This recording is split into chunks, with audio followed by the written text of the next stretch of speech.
Good morning po ulit sa inyo lahat. Andito po ulit si Han Arroyo po, Senior Han Arroyo Diamond. Isa pong distributor ng Royal Business Club at isa pong team leader po ng Club Royal Team po. So ngayon pong araw na ito, maggagawa po ako ng short video from the previous video na tutorial ko. Ngayon naman po gagawin ko, mag-i-encode ako ng new account, isa naman pong neo account, at tapos titingnan po natin what will happen sa sinasabing matching bonus ng Royal Business Club. Papakita ko po sa inyo ang actual scenario kung ano po mangyari pag dalawang neo ang magmamatch sa left and right. So ngayon po, yesterday nakapag-encode po tayo ng isang account sa isang left side. So ang purpose po nun is makita po yung direct bonus. Ngayon naman po, magkakaroon tayo ng encoding sa right side para makita po natin kung ano mangyari sa matching bonus naman po ng real. So ito pong ito pong video na to ay sa latest update po natin na Hybrid 2.0. So makita po natin yung mga new developments po ng Royal Business Club using the update of Hybrid 2.0. So let's start po. So ang gagawin po natin is magre-register tayo ng new account. So dito po tayo mag-click. So lalabas po dyan. So today is 1 o'clock. Alamin po natin yung mag-encode ulit tayo. Ano pong araw po ngayon para mapatunayan ko po sa inyo kung ano ngayon.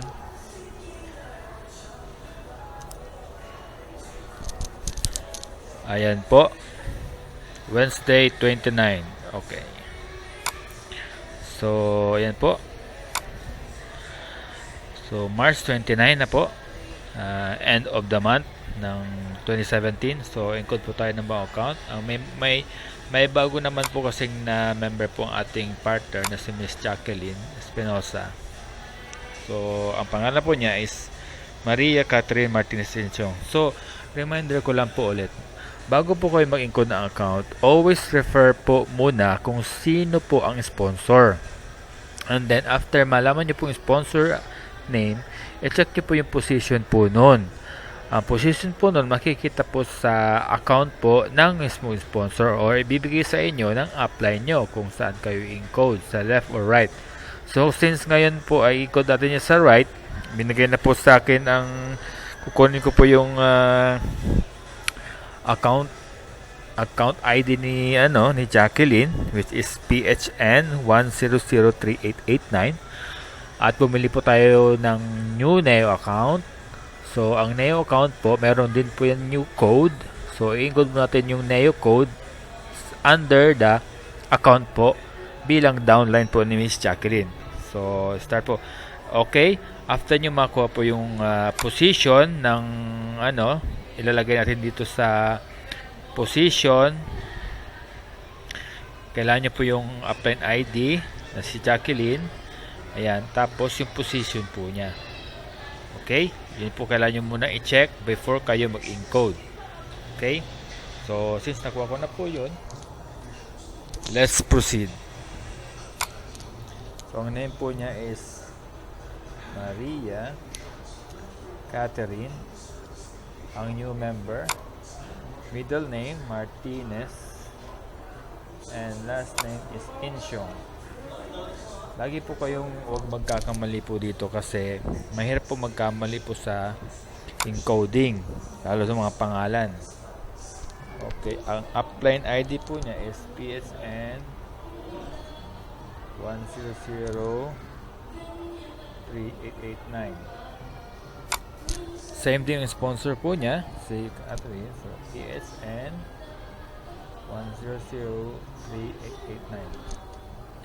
So position po niya is right. So, okay, so gagawa na po tayo ngayon ng account account username ni Miss Maria Catherine at password po niya. So usually ang ginagawa ko is full name lang po nilalagay ko.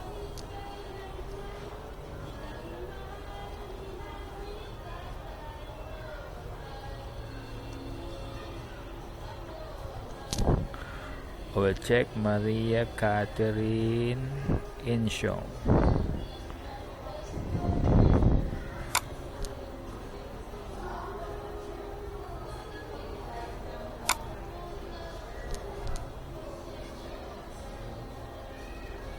So sa password naman po, recommend ko po lagi kayo maglagay ng password at least more than 7 po, para hindi pa po na ano yan, madali pa po siya ma-memorize pero mahirap pa po i-crack ang ano niya. So user ID, yung user ID naman po makukuha po yan doon sa scratch code po na binigay sa inyo upon the purchase po kayo ng package. So yung scratch card, binigay na po sa akin yung scratch card. So ang user ID po doon nakalagay sa scratch card is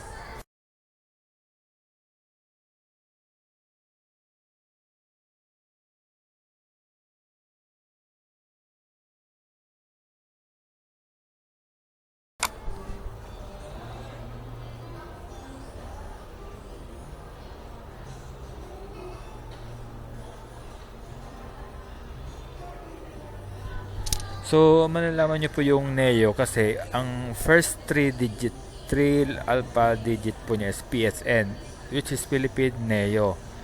So ang nakalagay po sa scratch card is 1911898 and the pin is 9A 54 B1 B9 B0. So pag nag-scratch po kayo, huwag niyo pong lakasan yung pag-scratch card kasi para hindi masira po yung ano po niya, yung code. Okay po. So always check. Remember, always check po bago kayo natin i-register po button. Always check, double check yung mga encode niyo kung may mali po. Okay? Especially the position, ha. Huwag pa kayo magkakamali sa position. Okay, register na po natin. Ayan. So, si Jacqueline po ang sponsor. Jacqueline din po ang upline. So, ilagay po sa right. Okay. So, confirm na po natin. Okay. Tama naman po yung sponsor. Okay. Ayan po. You are now...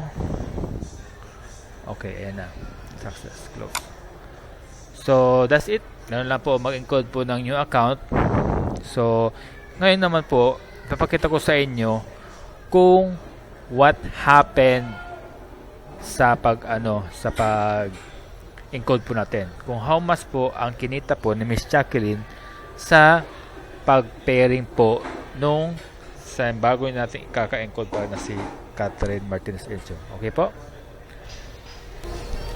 Okay, continuation po ito.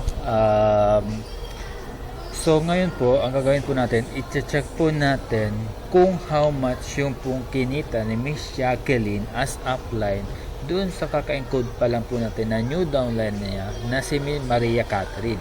So ngayon, i-check po natin yung account ni Jacqueline, yung as upline, at titingnan natin kung how much ang matching bonus na kinita po niya ngayong hybrid 2.0. Okay po? So open po natin yung account ni Jacqueline.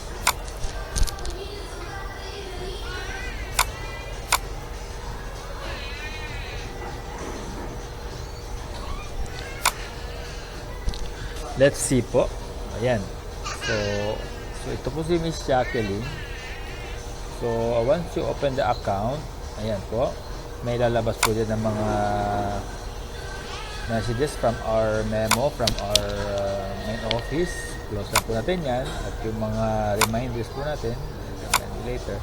So ganito po yan. So ayan po. Ito po ang account ni Miss Jacqueline Alisa. So, para makita po natin, ito po ang activity. Ito po ay March 29. Ito po ang recent activity po niya. So, para makita niyo po yung latest event, click niyo po dito sa transaction history. So, before that, tingnan muna natin kung tama yung placement natin. So, dito muna tayo sa sales network. Tingnan po natin yung network po niya. Ayan. So, ito po, ayan po. Ito po, account po ni Jacqueline. First account. Ito po, second account. And then, ito po yung downline, another downline po yan ni Jacqueline. So, ang nangyari po is na-encode tayo sa right, which is Maria Insyong. So, ang nangyari, yung left ni Jacqueline account, nag-match dito sa account ni Insyong. So, tama po. So, left and right. So, meron tayong pair. So, kailan magkaroon tayo ng matching bonus. So, para makita po natin yan, click niyo po yung transaction history. Ayan po, March 29, mas sales bonus ng dalawang Neo is 450 po. Ayan. And aside from that, nagkaroon siya ng direct bonus from pagbili ng Neo account na 330. So, direct bonus from Neo is 330.50 and another match sales bonus na 450. So, all in all, meron po siyang 780.